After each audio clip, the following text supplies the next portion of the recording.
Well, I'm a traditionalist. I was taught to use lard, and I tend to be a little bit of a elitist, I guess. I go straight for the tender flake, and I avoid any of the no-name brands, just because of quality, and I want to ensure when I'm making my pies that I'm using all the best ingredients.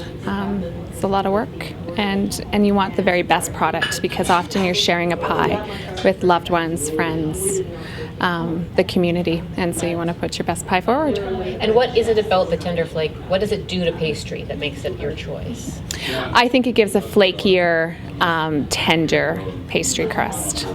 That's my personal opinion. Again, one of the finalists here has a butter-based pastry, so it's hard to argue that when you have gone through 200 pie recipes and in the end came up with a pie that had a butter base. So.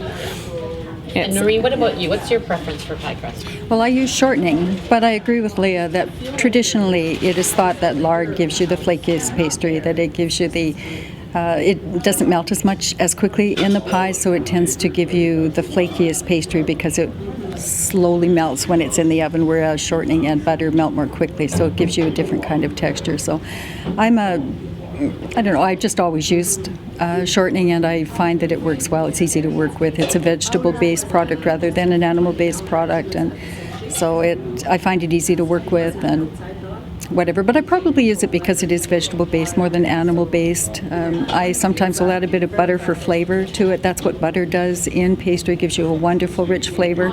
Changes the color a little bit. It browns nicely, and so some people do add a small amount of the butter to it, to the shortening or to the lard. You can do either one and make the combination of it. So it's not right or wrong, it's just different.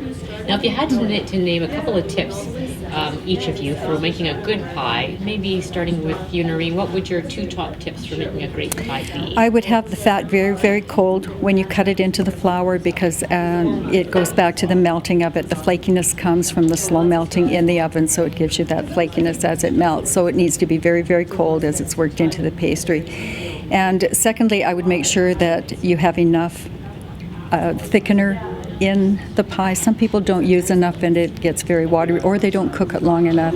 My rule of thumb for knowing when a pie is done is that the juices that are bubbling up through the top crust should be thickened. You can tell when it's actually thickened and it's bubbling up and boiling. Then you know that your pie is done. If you're going by the color of the crust or even just by time, it's not necessarily cooked all the way through. So I would say use enough thickener. Usually I use about 5 cups of fruit and I use about 3 tablespoons of tapioca. That's the preference for me. You want to have the pastry hold together when you roll it into a ball with your hands. If you have too much flour in there, it tends to fall apart when you're trying to roll it out, and there is really nothing that you can do. If you try and add water to it, it just gets tough. The more you work it, the tougher it is. So chilling it also helps to hold it together so that it rolls out more easily for you. So yeah, the starches start to absorb some of that liquid too. So, often when you put your pastry into the fridge, it's a little tacky. It would be too tacky to work with. But as it sits in the fridge and as the starches absorb some of that liquid, it becomes easier to work with, and it's not so tacky or sticky or messy when you're rolling it out.